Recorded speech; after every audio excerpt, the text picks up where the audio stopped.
இறைவனுடைய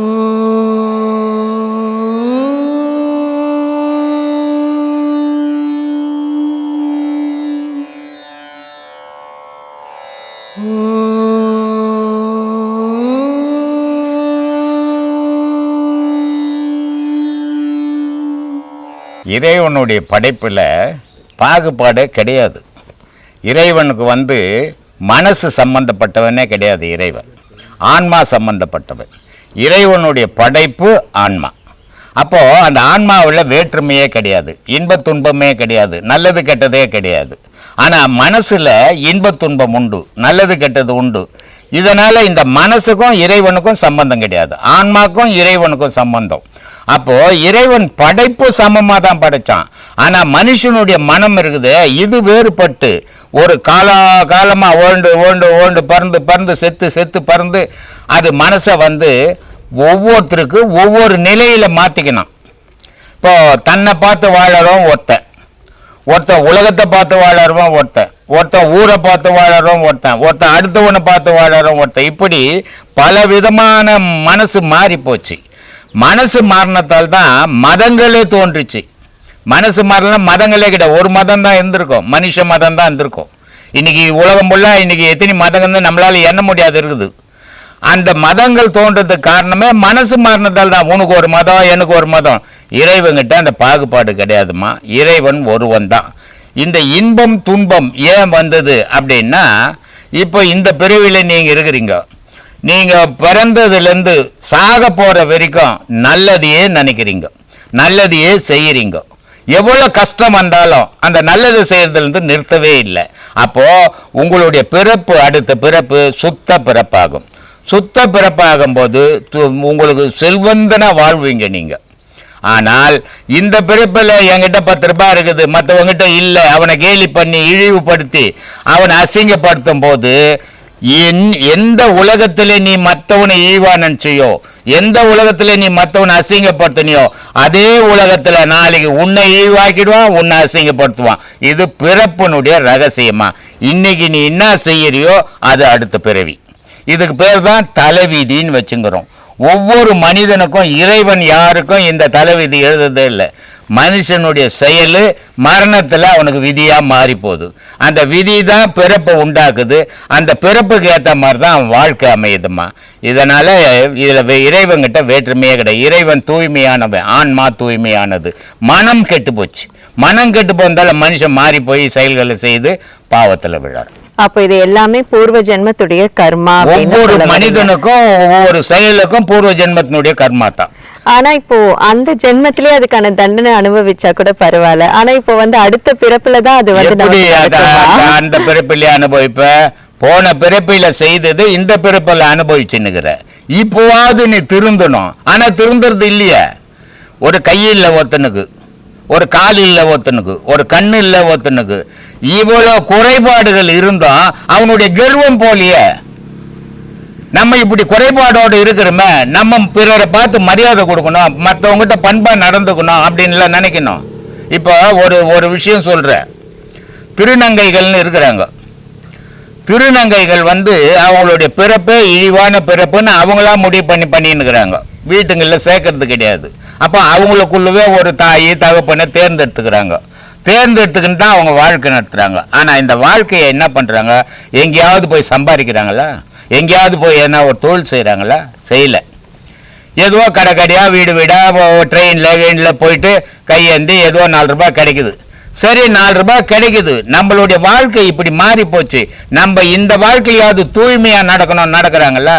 அராஜகம் பண்ண. திருப்பதியிலேருந்து நீ ரேணுகுண்டா வர வரைக்கும் பார்த்தீங்கன்னா ட்ரெயினில் ஒரே அராஜகம் பண்ணுவாங்க. அப்போ திருந்துறாங்களா? திருந்தலையே. அதனால மனிதனுடைய மனத்தை பொறுத்து தான் இருக்குதே தவிர அவனுடைய துக்கமும் சந்தோஷமும் அவனுடைய மனசுக்குள்ளவே இருக்குது. அப்போ இப்போ செய்யறதெல்லாம், இப்போ நீ 10 ரூபாய் சம்பாதிக்கிற, 10 ரூபாய் சம்பாதிச்சா 10 5 ரூபாய் செலவாயிடும், 5 ரூபாய் தான் நிற்கும். அப்போ நீ ஒரு கோடீஸ்வரி ஆகணும்னா என்ன பண்ணணும்? காலம் ஃபுல்லாக சம்பாதிக்கணும். சம்பாதிச்சு சேர்த்து வச்சுக்கினே வந்தீங்கன்னா அடுத்த பிறப்பில் நீ கோடீஸ்வரி. அது மாதிரி புண்ணியத்தை சேர்த்துக்கினே வந்தீங்கன்னா அடுத்த பிறவியில் புனிதமான பிறப்பு கிடைக்கும். இதுதான் வாழ்க்கையினுடைய ரகசியம். இதை உணர்ந்து ஒவ்வொருத்தரும் நடந்தாங்கன்னா தீமைன்றதே இருக்காது. எல்லாருக்கிட்டும் அன்பு காட்டணும், எல்லாருக்கும் நல்லது செய்யணும். அப்போதான் நம்ம வாழ்க்கை நல்லா இருக்கும். ரொம்ப நன்றி ஐயா. கர்மேந்திரியம்ன்றது வெளியே தெரியுது, ஞானேந்திரம்ன்றது தெரியாதது. இது எப்படி தெரியாதது தெரிஞ்சது? இதெல்லாம் போய் மாற்றிலாம் வைக்க முடியாது. உன் மனசை வெளியே போகிற மனசை தான் உள்ளே மாற்றணுமே தவிர ஞானேந்திரியம் கர்மேந்திரியம் இதெல்லாம் எந்த கொம்பனாலையும் மாற்ற முடியாது, எந்த மகான் கூட மாற்ற முடியாது. அப்போது ஞானேந்திரியம்னா என்ன, கர்மேந்திரியம்னா என்ன அப்படின்னு பார்க்கணும். இப்போ ஒரு மனுஷனுக்கு 2 காது இருக்கும், ஆனால் பேசினா கேட்காது. காது இன்னமும் இருக்குது, ஆனால் பேசினா கேட்கல. அதுக்கு என்ன காரணம் அப்படின்னு பார்த்தா கர்மேந்திரம் இருக்குது, உள்ள இருக்கிற ஞானேந்திரியம் இல்லை. அதனால அவனுக்கு காது கேட்கல. கண்ணு இருக்குது, நல்லா பார்க்குறான், ஆனால் பார்வை மட்டும் தெரியல, பொருள் தெரியல. அதுக்கு காரணம் என்னன்னா கண்ணு தெரியுது, கர்மேந்திரியம் தெரியுது, கர்மேந்திரத்துக்கு உள்ள இருக்கிற ஞானேந்திரியம் இல்லைங்க, அதனால பார்வை தெரியல. வாய் இருக்குது, நாக்கு இருக்குது, சாப்பிட்றான், எல்லாம் பண்ணுறான், பேச வரல. இது கர்மேந்திரியம் வெளியே தெரியுற வாய், ஆனால் உள்ள குரல் ஞானேந்திரியம் இல்லை அவனுக்கு, அதனால பேச்சு வரல. இப்படி உடல் 3 விதமான உடல்கள் இருக்குது. நம்ம பார்த்துன்னுக்கிறது ஒரு உடல், ஸ்தூல உடல், சூட்சும உடல், காரண உடல் அப்படின்னு 3 வித உடல் இருக்குது. இது யாருக்கு தெரியும், பார்க்க முடியும்? பார்க்க முடியாது. மேலகிற உடம்பு தானே அடையாளம் தெரியும், உள்ளகிற பொருள் தெரியாது. உள்ளகிறது என்ன, மேலகிறது நீர் உடம்பு, உள்ளகிறது நெருப்பு உடம்பு, அதுக்குள்ளகிறது காற்று உடம்பு. இந்த 3 உடல் சேர்ந்து தான் நம்மளை இயக்கிக்கின்னு இருக்குது. எங்கேயாவது ஊந்துட்டிங்கன்னா மேல் தோல் வயிட்டின்னு போயிடும் இல்லையா? உள்ள இருக்கிற தோல் வெள்ளை தோல் தெரியும், ஆனால் அது எரிச்சல் எடுக்கும், இது எரியாது. அது எரிச்சல் எடுக்கிறதுக்கு காரணம் அது நெருப்பு, எரியுது. இதுதான் ஞானேந்திரியம் கர்மேந்திரியம். கர்மேந்திரியம்ன்றது வெளியே தோற்றத்தில் தெரியுது, ஞானேந்திரியம்ன்றது உள்ள மறைமுகமாக இருந்து இயக்கிறது. அதனால இதை போய் திருப்பு வச்சு எடுத்து வச்சுக்கிற பொருள் எல்லாம் கிடையாது அது. அதனால அப்படிலாம் ஒரு இது கிடையாது. ஆண்கள் அப்படின்னு எடுத்துக்கிட்டா அவங்களால இந்த விஷயங்கள்லாம் பண்ண முடியும் அப்படின்னு இருக்கு. அது மாதிரி பெண்கள்னா பெண்களால தான் இந்த விஷயங்கள் பண்ண முடியும் அப்படின்னு ஒரு வரமுறை இருந்துட்டு இருந்தது. ஆனா இப்போ சமீப காலமா பாத்தீங்கன்னா ஆணும் சரி பெண்ணும் சரி எல்லாமே இந்த விஷயங்கள் எல்லாம் பண்ணலாம் அப்படின்னு ஒரு சமமான ஒரு நிலை இருந்துட்டு வருது. இதை பத்தி உங்களுடைய கண்ணோட்டம் என்ன? இது சரியா தவறா? என்னுடைய கண்ணோட்டம் என்னன்னா பெண்ணு பெண்ணாவே இருக்கணும், ஆண் ஆணாகவே இருக்கணும். ஏன்னா பெண்ணுக்கு மட்டும்தான், ஆணுக்கு எந்த ஆணுக்கும் இவன் உத்தமி, இவன் கற்பு கரசி அப்படின்லாம் எந்த ஆணுக்கும் பேர் கிடையாது. ஆனால் பெண்ணுன்ற பேரே ஒரு புனிதமான பேர். பெண்ணுன்ற ஒரு உயிரினம் இல்லைன்னு சொன்னால் உலகம்ன்றது ஒன்று இருக்காது. அவ்வளோ புனிதமானது பெண்ணுன்ற பேர். ஆனால் அந்த பெண்ணுன்ற பேருக்கு பல புகழ்ச்சியான பெயர்கள் இருக்குது. கற்பு கரசி, கண்ணகி அப்படின்லாம் பல பெயர்கள் இருக்குது. அந்த பேர் இந்த ஆணுக்கு யாருக்கும் கிடையாது. இந்த பெண்களை தான் பெரிய பெரிய மகான்லேருந்து பெரிய பெரிய கவிஞன் வரைக்கும் பெண்களை தான் புகழ்ந்தான்னு தவிர எந்த ஆணையும் புகழ்ந்த சரித்திரமே இல்லை. அப்போது இந்த பெண்ணுன்றதுக்கு தனி சிறப்பு உண்டு. பெண்ணுன்னு இல்லைன்னா ஒரு குடும்பம்னு ஒன்று இருக்காது, பெண்ணுன்னு ஒன்று இல்லைன்னா பிறப்புன்னு ஒன்று இருக்காது. அப்போது அப்படிப்பட்ட பெண் பிறப்பு பெண்ணாகவே வாழணும், வாழ்ந்தால்தான் அது பெண். ஆனால் ஆண் மாதிரி மாறும்போது அர்த்தநாராக மாறி போயிடும் அது. ஏன்னா செயல்கள் மாறிடும். செயல்கள் மாறும்போது அந்த பெண்ணுக்கு கெட்ட பெயர்கள் வந்துடும். அந்த பெண்ணுன்ற பேருக்கு ஒரு கெடுதலும் வராத அந்த பெண் பார்த்துக்கணும். அது ரொம்ப ஜாக்கிரதையாக இருக்கணும்மா. அந்த கரணத்தினுடைய நிலை என்ன அப்படின்னா, நீங்கள் ஒரு முதலாளி, சரி, உங்கள் பேர் மனசு, என் பேர் புத்தி, அவர் பேர் சித்தம், அவர் பேர் அகங்காரம். இப்போ நீங்கள் முதலாளியாக இருந்துக்குன்னு எங்கள் 3 பேரையும் வேலை வாங்குறீங்க. என்ன நடக்குது நாட்டில் சொல்லு. சாமி ஒரு ஆள் பணம் எடுத்து போகிறான் சாமி அப்படின்னு புத்தி சொல்லுது. சித்தம் சொல்லுது வானப்பா அது அவன் பணம் எடுத்து போகிறான். அகங்காரம் சொல்லுது நீ பிடிக்கின்னு வரையா நான் பிடிக்கின்னு வரட்டான்ட்டு. அப்போது இந்த 3 பேர், இந்த அகங்காரம் பிடிக்கின்னு வந்தது எடுத்து வந்து மனத்துக்கிட்ட கொடுத்தது. மனம் முதலாளியாக இருக்குது. அப்போது இந்த மனம் என்ன பண்ணுது, சித்தத்துக்கு கொஞ்சம் ஒரு சம்பளம், புத்திக்கு ஒரு சம்பளம், அகங்காரத்துக்கு ஒரு சம்பளம் கொடுத்து மீதி இது வச்சுக்குது. இது முதலாளி தொழிலாளி உறவு மாதிரி சித்தம் புத்தி அகங்காரம் மனத்தினுடைய நிலை. அதனால தான் ஞானத்தில் என்ன சொல்கிறோன்னா அகங்காரத்தை அழி முதல்ல. ஞானத்துக்கு எதிரியே அகங்காரம், ஞானத்துக்கு எதிரியே காமம். இந்த ரெண்டு அழிஞ்சதுன்னா ஞானத்தில் கையேறலாம். ஆனால் காமமும் அழியாத அகங்காரமும் அழியலைன்னா அவன் எவ்வளோ பெரிய ஞானியாக இருந்தாலும் போக முடியாது அப்படின்றது. இது 3 செயல்கள். இது முதலாளியாக இருந்ததுன்னு வேலை வாங்கினது. இந்த அகங்காரம் அழிஞ்சா புத்தி அழிஞ்சிடும், புத்தி அழிஞ்சா சித்தம் அழிஞ்சிடும். சித்தம் அழிஞ்சா இப்போ 3 பேரை வச்சு 3 கொலை பண்ணிட்டீங்க வெளியே. இப்போ இந்த நாங்கள் 3 பேர் செத்து போயிட்டோம், நீங்கள் தனியாக உட்காந்துப்பீங்களா? முடியாது. பாதிக்கப்பட்டு வந்து உங்களை வெட்டுவான். கண்டிப்பா. அதனால நீங்க என்ன பண்ணுங்க, எந்த ஊர்ல இருந்து வந்தீங்களோ அந்த ஊருக்கு ஓடிடுவீங்க. அப்போ இந்த மனமாகப்பட்ட ஆன்மாவில இருந்து வந்தது இது ஆன்மாவோட போய் சேர்ந்து போயிடும், தனி செயல் கிடையாது இது. அப்போ ஆன்மாவோட இங்க புத்தியோட மனத்தோட ஒரு அறிவு இருக்குது, அதுதான் சித்தம்னு சொல்றோம். சித்தம்னா அறிவுன்னு அர்த்தம், புத்தின்னா ஆலோசனைன்னு அர்த்தம், அகங்காரம்னா செயல்னு அர்த்தம். இவள் தான் சாமி. ஆனால் இந்த மனம் போய் சேர்ந்த உடனே ஆன்மாவில் ஒரு அறிவு இருக்குது, அது பேரறிவு, இது சிற்றறிவு. இந்த பேரறிவினுடைய செயல்பாடுகள் உலக நன்மைக்காகவே செய்யும். அது மனத்தோட இருக்கிற சிற்றறிவினுடைய செயல்பாடு நன்மையும் செய்யும் தீமையும் செய்யும். இதுதான் சாமி வேறுபாடு. கஷ்டப்பட்டு இருக்காங்க. சரி, இந்த குரு பயிற்சி சனி பயிற்சிக்கு அப்புறமா இந்த 2021 வரும்போது உலக மக்களுக்கு ஒரு நல்லது நடக்கணும், நடக்கும் அப்படின்றத உலக சேவமா கடவுள்கிட்ட பிரார்த்தனை பண்ணிக்கிறேன். சரி, இனி வரக்கூடிய காலங்கள் எப்படி இருக்கும் அப்படின்றது ஐயாவுடைய.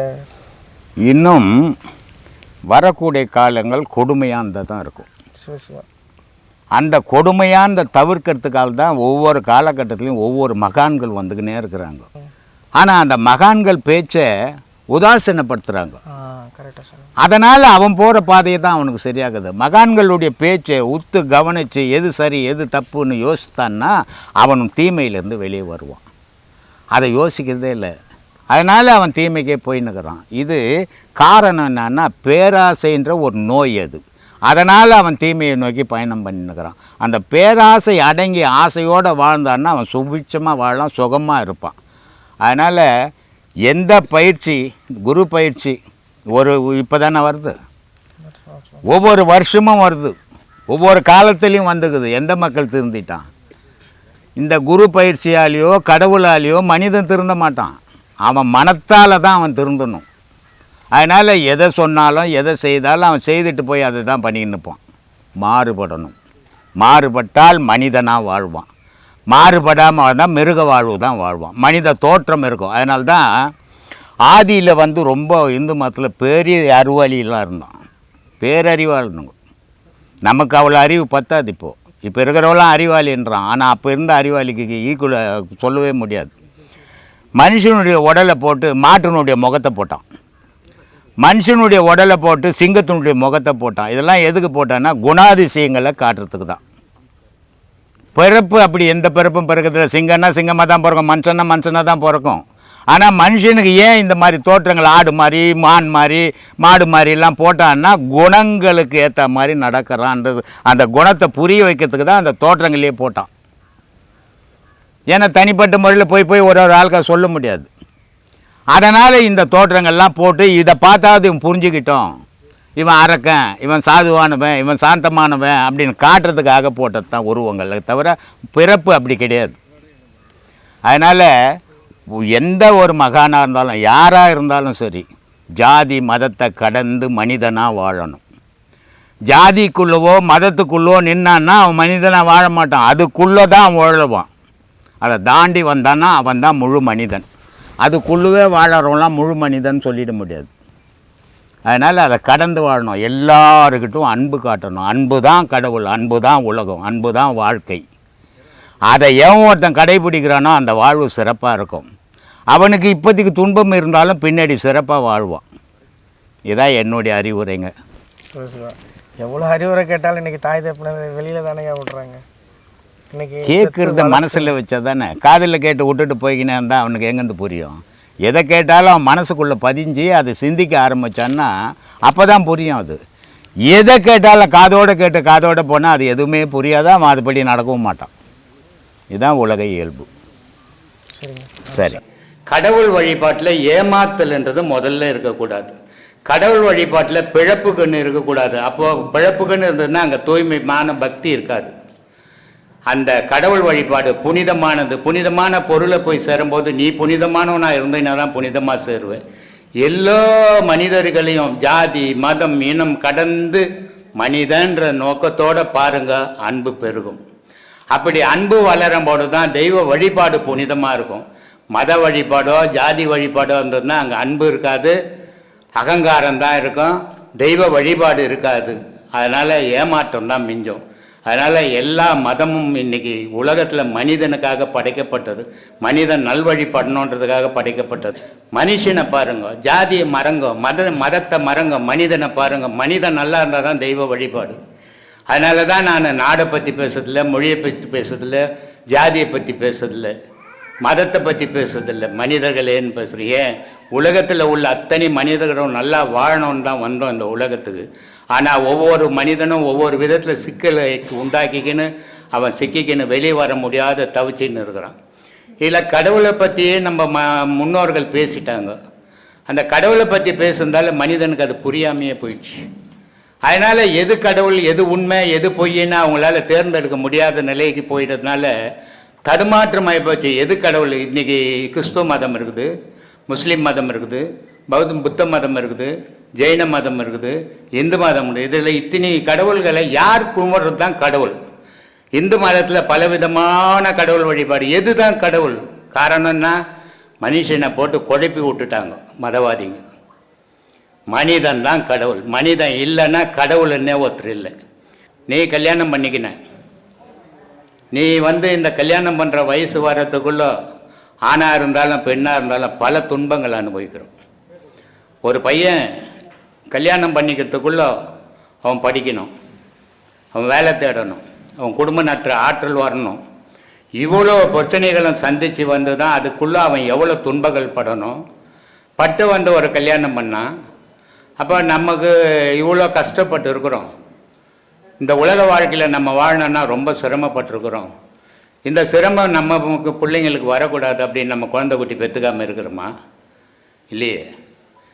நம்ம குழந்தை குட்டி பிறகுனால டாக்டர்கிட்ட 10 லட்சம் கொடுத்தாவது ஆராய்ச்சி பண்ணின்னுக்கிறோம். அதை அப்போது நம்ம இவ்வளோ துன்பங்களை பட்டு நம்ம அதை மறந்துட்டு நமக்கு ஒரு குழந்தை குட்டி ஓணும், அவனும் அந்த துன்பத்தை படணும் தானே விட்டுருக்குறோம்.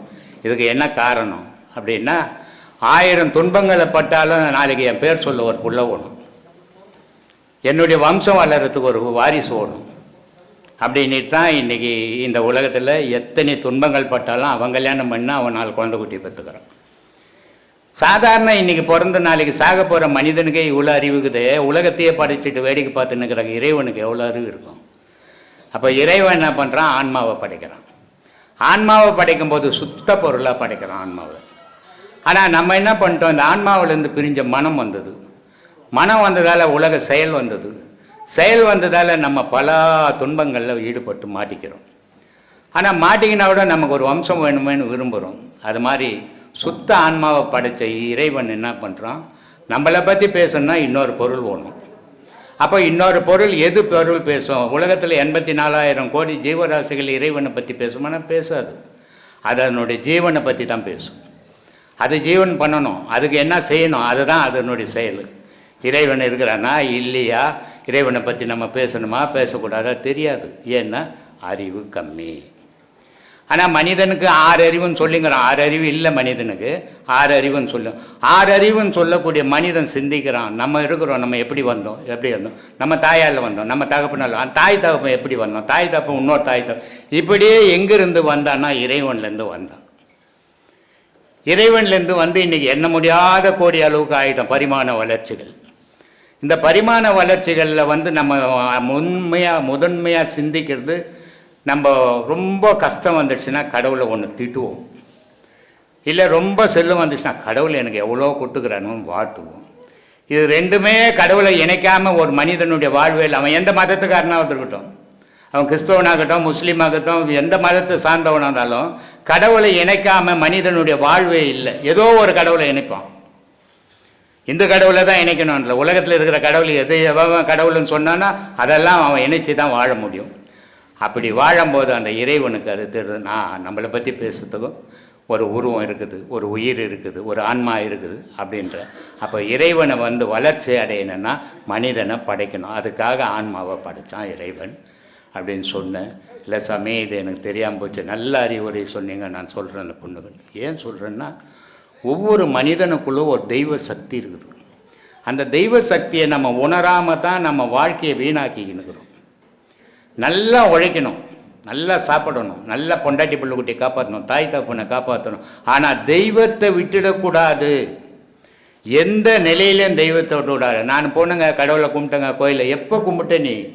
சிலையை தானே கும்பிட்ட, கடவுளை கும்பிட தெரியலையே உனக்கு. கடவுளை கும்பிடுங்கன்னு சொல்லி கொடுக்குறது தான் பிரம்மசூத்திர குழு. இவ்வளோ காலம் இவ்வளோ வயசு வரைக்கும் நீங்கள் சிலைகளை வழிபட்டு வந்தீங்க. இப்போ நமக்குள்ள ஒரு உயிர் இருக்குது, அந்த உயிரை நம்மளால் அறிய முடியல. அறிய முடியாதால நமக்கு உயிர் இல்லைன்னு சொல்ல முடியுமா?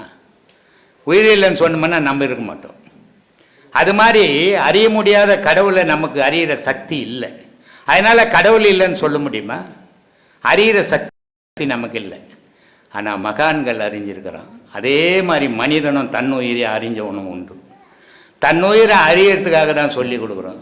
எந்த மதமாக இருந்தாலும், எந்த ஜாதியாக இருந்தாலும், எந்த வேதமாக இருந்தாலும், எல்லாரும் தன்னை உணராத ஒரு தெய்வ வழிபாடு எதுவுமே கிடையாது. வேம்பன் அழகாக சொல்லுவார், தன்னை தான் உணராமல் தாரகம் வெளியாகுமோன்னு. புக்குங்களை வச்சுக்கின்னு படித்து எதை சொன்னாலும் அது அந்த வேத நூலை கொளுத்தி சாம்பலாக்கி தண்ணியில் கரைடா, தெய்வம் மனிதனுக்குள்ளே இருக்கிறான், தேடி எழுதான்னு. அப்படிப்பட்ட வேத நூலில் கடவுளை பற்றிக்கிறத தவிர எந்த வேத நூலை படித்தும் ஞானி ஆகவே முடியாது. உன்னை நீ தேடும்போது தான் நீ ஞானியாகும். அதனால தான் நான் சொல்கிறது, கடவுளை தேடாதீங்க, முதல்ல உங்களை தேடுங்கன்றது. நீங்கள் யாருன்னு தெரிஞ்சால் கடவுள் யாருன்னு தெரியும். உங்களை யாருன்னு தெரியாத வரைக்கும் கடவுளை, அது எந்த மதத்து மனுஷனாக இருந்தாலும் சரி, அதுதான் முடிவு.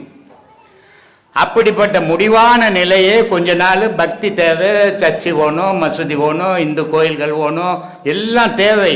அது வந்து வளர்ச்சி, மனசில் ஒரு நம்மளை விட உயர்ந்த பொருள் இருக்குதுன்னு உணர்றதுக்கு தேவைப்படுது. ஆனால் அதுவே முடிவு வேறு இருக்கக்கூடாது. இதெல்லாம் உணர்த்துகிற கடவுள் யார்? அதை நான் அறியவனவா, நான் மனிதனாச்சே, ஆறறிவு மனிதனாச்சே, நான் தெரிஞ்சுக்கணும் அப்படின்னு தனக்குள்ளவே தேடி தன்னை பார்க்கறது தான் மோட்சம், முக்தி. அப்படி தன்னை பார்க்குற நிலையை தான் ஒவ்வொரு மனிதனும் உருவாக்கிக்கும் போது அவனுக்கு தன்னென்ற ஒரு தைரியம் வருது. யாரும் தேவையா, கடவுளுக்கு என்னை காப்பாற்றணும். எந்த மாதிரியான தள்ளாட்டத்தில், எந்த மாதிரியான குழப்பத்துங்களுக்கும் அவன் ஈடுபட மாட்டான். பாடங்களை நல்லா பண்ணிங்கன்னா அதனுடைய நிச்சய பலன்கள் உண்டு. பாடம் பண்ணாத உபதேசம் வாங்கிறதால ஒரு பலனும் கிடையாது. எல்லாருக்குமே சொல்கிறேன், உபதேசம் வாங்கிறது பெரிய விஷயம் இல்லை. எல்லாரும் நல்லா பாடம் பண்ணுங்க, அதனுடைய பலனை அனுபவிங்க, போதும். இது கேள்வி எதுக்கு கேட்டேன்னு கேட்டீங்கன்னா, சித்தரை வந்து ஜீவசமாதி அடைகிறாங்க. இயற்கை மரணத்தை விட்டு செயற்கை மரணம், அவங்களே வந்து ஜீவசமாதி அடைஞ்சு சித்தியாடுறாங்க.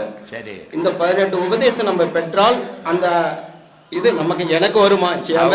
அவங்க பிறந்த உடனே அதில் ஆன்மீகத்தில் போயிட்டாங்க. சரி, அதையே நாடி வாழ்ந்தாங்க. நீ எல்லாத்தையும் ஆண்டி அனுபவிச்சுட்டு இங்கே ஒரு சத்தியத்துன்னு வந்து நிற்கிற.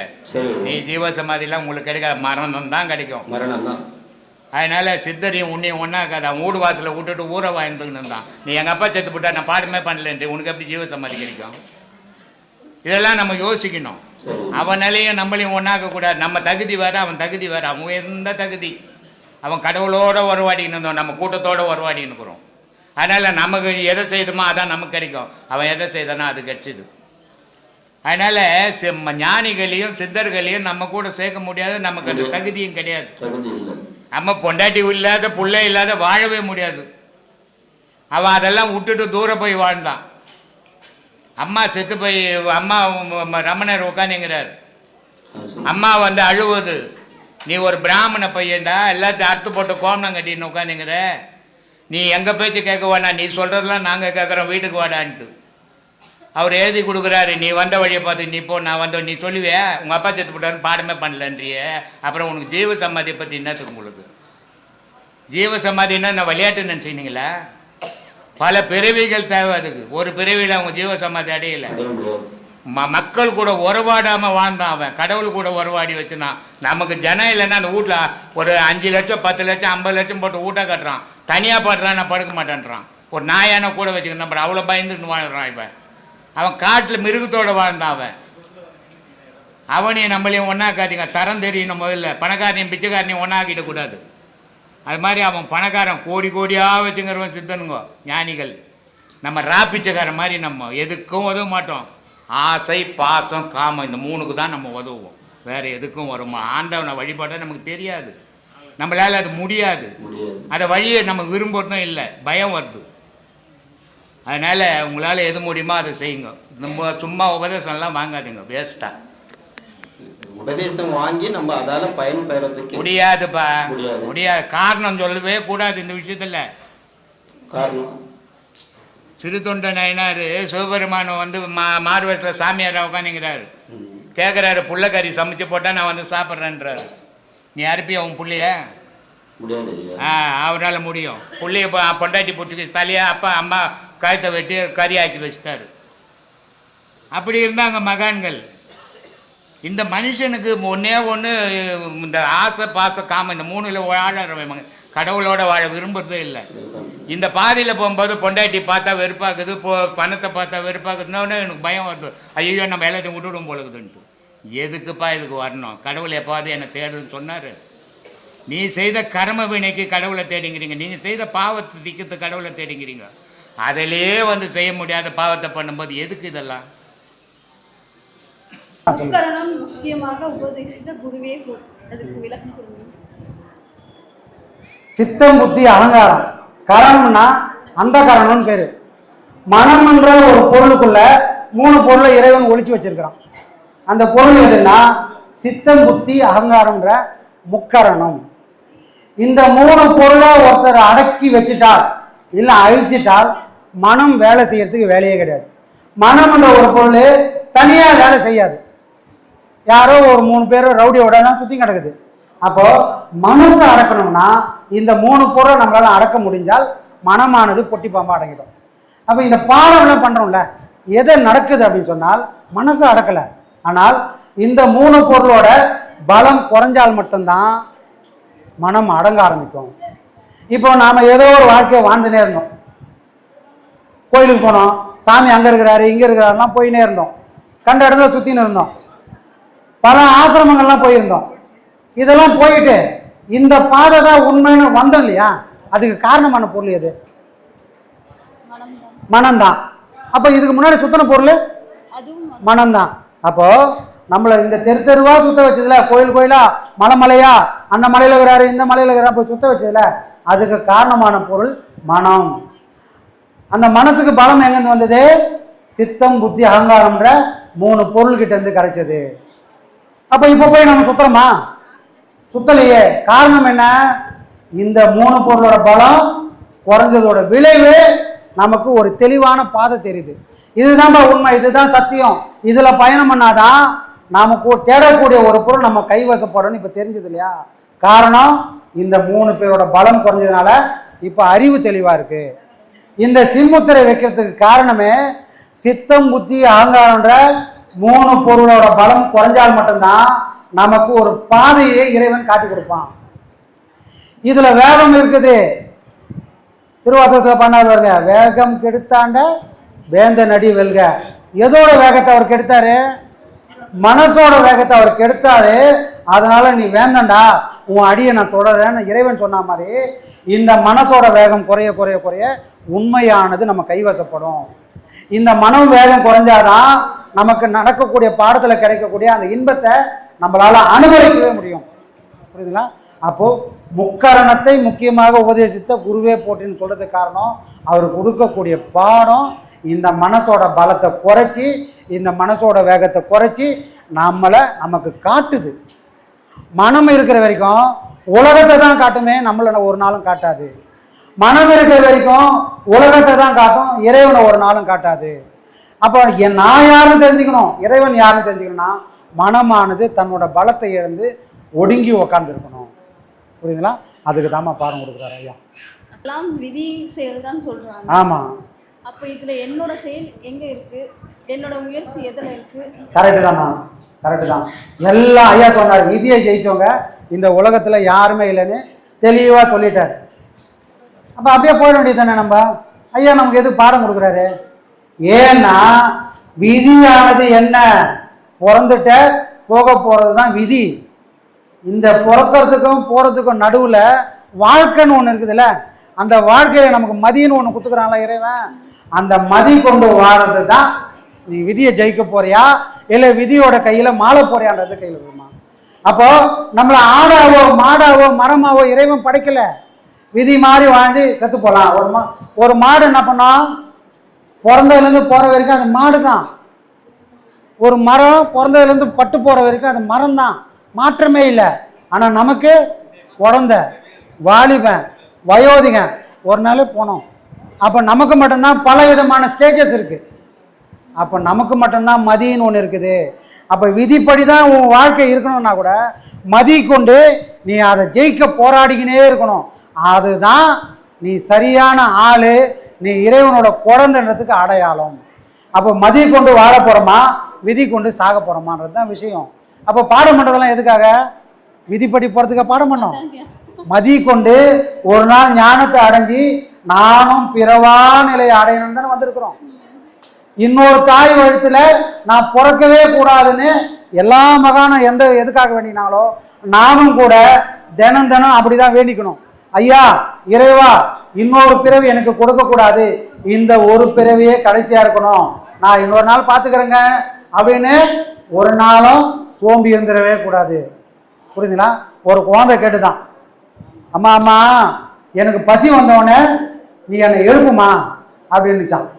அம்மா என்ன சொல்லுவாங்க, டேய் பசி வந்தா நான் எழுப்ப வேண்டியது இல்லைடா, அந்த பசியே எழுப்பிடுவோங்க. அந்த மாதிரி நமக்கு ஞான பசி இருந்தா நம்மள யாரும் எழுப்ப வேணாம், அலாராட்சி எழுதுக்க வேணாம், அந்த பசியே நம்மளை எழுப்பி உட்காரு பாடம் பண்ணு அதை புடி அப்படின்னு அது சொல்லும். புரியுதுங்களா? இதெல்லாம் நம்ம உணர்றதுக்காக தான் ஐயா வந்திருக்காரு. புரியுதுங்களா? நல்லது. அப்புறம் நாளைக்கு உங்க புகழ் உலகம் எல்லாம் பரவணும். ஐயாவோட புகழ் அதுக்கு அடுத்தது ஐயாவோட புகழ் பரவனா நாம எல்லாரும் அவர் அடியில தானே இருக்க போறோம். இல்ல இப்ப நடக்கிற இதுக்கெல்லாம் காரணம் அதுவா இருக்கும்னு நினைக்கிறேன். அதெல்லாம் ஒண்ணும் இல்லைம்மா, இதை தனிப்பட்ட யாருமே உரிமை கொண்டாட முடியாது. இப்ப நான் மட்டுமே இங்க உட்காந்து பேசிக்கிறேன். இப்ப நாம எல்லாரும் கலந்துதான் ஒரு விஷயமா பண்றோம். இவ்வளவு நாள் உங்ககிட்ட காசுன்னு நாங்க கேட்டிருக்கோமா? கேட்டதில்லை. அப்ப காசுன்னு இல்லாம ஒரு காரியத்தை சாதிக்க முடியுமா? சாதிச்சிருக்கிறோம். சாதிச்சோம்னா என்ன அர்த்தம்? நான் கேட்காமலே நீங்க ஒவ்வொருத்தரும் இந்த வேலைக்கு என்கிட்ட கொடு, இதுக்கு எவ்வளவு செலவாச்சு என்னால் முடிஞ்சதை நான் கொடுக்குறேன் அப்படின்னு யாருமே இது வரைக்கும் டொனேஷன் கேட்கவே இல்லை. நாங்கள் கேட்காமலே ஒரு காரியமும் செயல்படுத்த காரணகர்த்தா யாருன்னா இங்கே கூடி இருக்கிற உங்களுக்கு தான் அந்த பெருமை சேருமே தவிர இங்கே இருக்கிற எனக்கு ஒன்றுமே இல்லைண்ணா. நான் ஒரு வேலைக்காரன், நாம் எல்லாரும் ஐயாவோட வேலைக்காரங்க. அந்த பாக்கியம் நமக்கு கிடைச்சிட்டாலே அதுவே நமக்கு பரமபதத்தை கொண்டு போய் சேர்க்கும். நாம் எங்கேயாவது தன்னை முன்னிலைப்படுத்திக்கணும்னு சொன்னால் அன்னைக்கே நம்ம கதை முடிஞ்சதுமா. அதனால நம்ம கதையை முடிக்கிறதுக்கு நம்ம வரல, பிறவியை முடிக்க வந்திருக்கிறோம். அதனால எந்த மாயையிலையும் நம்ம சிக்கிக்கவே வேணாம். நமக்கு அடையாளமே இருக்கக்கூடாது. நமக்கு செய்யக்கூடிய வாய்ப்பை கொடுத்துட்டாரு, ஆனால் நம்ம பேர் எங்குமே இருக்கக்கூடாது. ஒரே ஒரு அடையாளம் தான். யாரோட அடையாளம்?